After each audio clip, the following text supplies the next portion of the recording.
Hi, my name's Daniel. I have a relationship with persistent pain, and I'm the owner of a healthcare business and a podiatrist.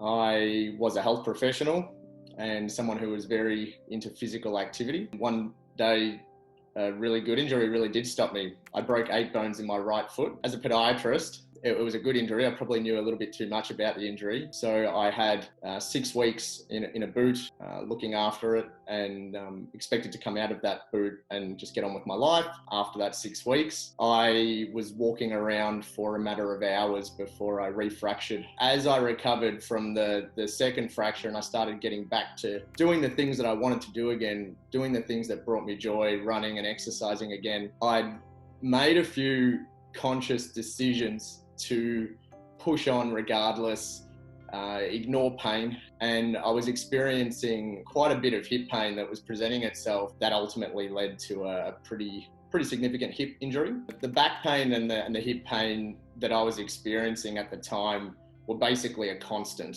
It was almost any given waking moment, not to mention trying to ignore the pain through broken sleep. The therapist I saw basically said to me that there was no resolution here outside of surgery. That then looked like me waiting 6 weeks for surgery.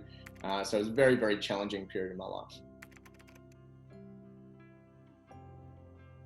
These doubts about my physical capacity, my physical ability, really brought some challenges mentally that I was not prepared for. And I don't think the people around me were prepared for, including my practitioners, including the professionals that I was consulting with, and also my friends and family. I just don't think that they were prepared in a way where they were able to support me well throughout that period.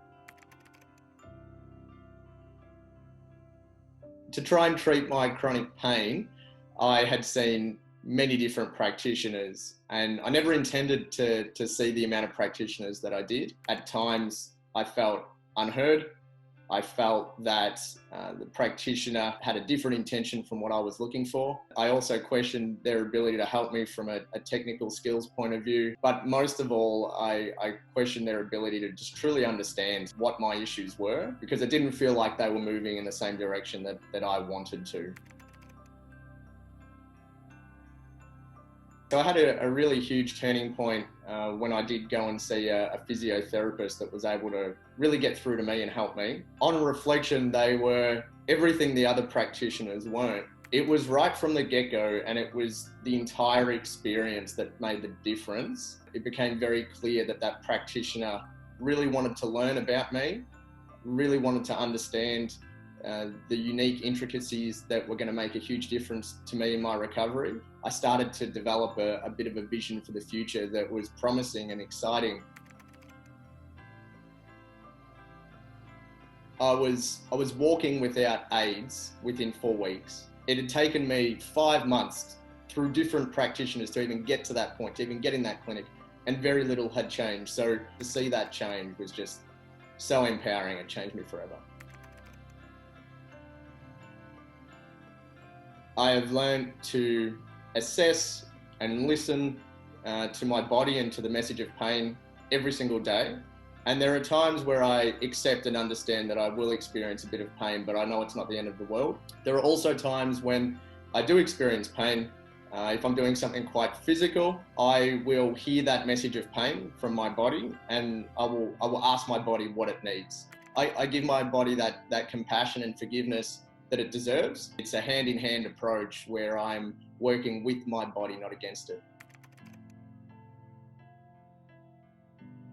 Anyone that comes to see me, I do my very best to inform and educate that person and empower them right from the get-go. The consultation needs to be about that client. It needs to be about understanding what their needs are, what lights them up inside, what gets them excited, or what's very important to them, and then setting goals so that we can help that person getting back to what they're doing, not just enduring, or surviving. It's about moving on and creating the life for yourself that you want. I'm incredibly proud of myself for doing that. And I'm so proud of others when I see others achieve the same thing. It's just lights me up. So exciting.